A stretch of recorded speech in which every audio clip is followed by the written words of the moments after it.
Muy bien, chavos, pues bueno, ¿cómo están? Ya saben, yo Sheufor. El día de hoy les voy a dar un tutorial sobre cómo tener una fogata autosustentable.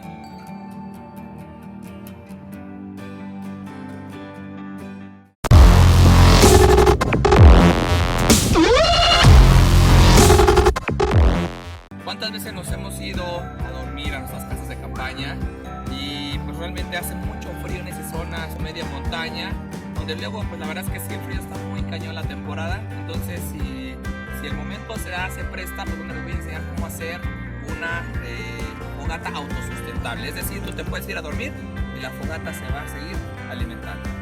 No se les olvide suscribirse y síganme aquí en Aventureando con Josh Evo. Muy bien, pues bueno, ahora les voy a decir los primeros pasos. Los primeros pasos, como podrán darse cuenta, a ver si me echan la mano, así como a ver todo el panorama sobre todo, es conseguir leña. ¿Vale? Tenemos bastante leña.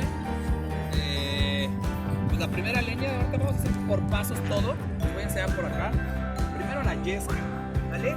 Esto yesca, bueno, esto realmente son ramitas o algo seco, que es lo primerito para poder iniciar una buena fogata. Después de la yesca, que esto va a prender muy rápido, procedes a tener varios palitos. Ahorita les voy a enseñar cómo vamos a acomodarlo para iniciar esta fogata y el armado de cómo vamos a iniciar la fogata autosustentable. ¿Qué es lo que vamos a hacer para que sea una idea más clara de rasgos?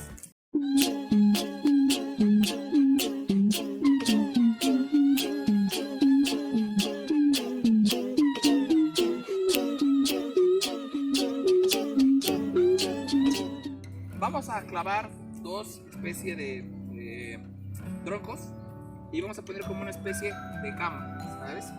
En el cual, pues bueno, esta cama va a ir acostado a varios troncos y se van a ir, conforme se vaya quemando, se van a ir recorriendo y va a ser una parte autosustentable. Entonces, pues bueno, vamos a ver cómo vamos a ir haciéndolo. Primero hacemos unos hoyos en la parte de aquí, ¿sabes? Unos hoyos precisamente donde o cómo vamos a tener pues la base, por así decirlo. Yo aquí ya previamente pues ya tenía, le saqué punta a uno, lo clavamos. Este va a ser como nuestro pilar, por así decirlo. Está más aquí así, para que sea una idea así rápida a grandes rasgos. Va a ir clavado después y después sobre estos va a ir otro tronco en el cual precisamente vamos a ir apilando lo demás, ¿vale? Ya procedimos a lo que es estacar o clavar la primera base, que es la que va a cargar o soportar el peso, ¿no?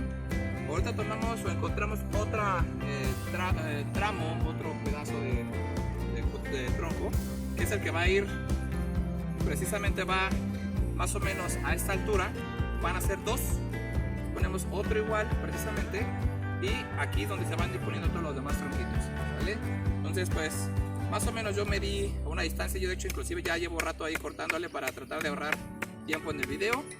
Y pues bueno, ahorita seguimos para que vean cómo seguir el procedimiento.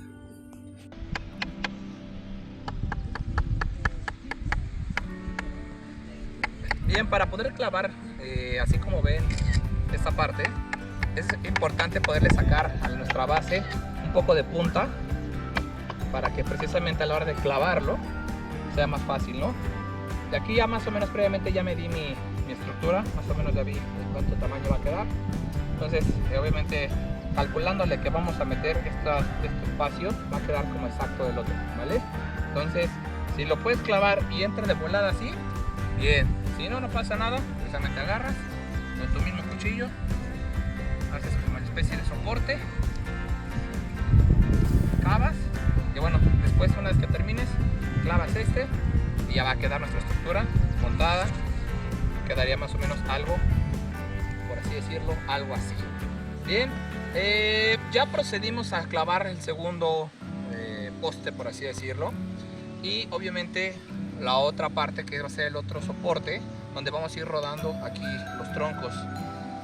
Normalmente, como buen montañista, siempre tiendes a tener cuerda paracord o cualquier tipo de cuerda te puede servir. Nada más le haces un amarre con las mismas higueras que están así en los palos. Muchas veces no hay necesidad de ponerle una cuerda, ¿no? Si encuentras este tipo de palos, pues, que sería lo ideal, sería lo mejor para así no gastar. Pero si no, pues, con cualquier cuerdita lo amarras, le haces un nudo de tal manera que quede, puedes hacerlo, ya si lo quieres verte bien profesional y bien pro, haces un ballestrinque y queda súper bien. Si no, bueno, le hacen un nudo cualquiera, lo amarran y con que esto soporte bien, no hay ningún problema, ¿sale?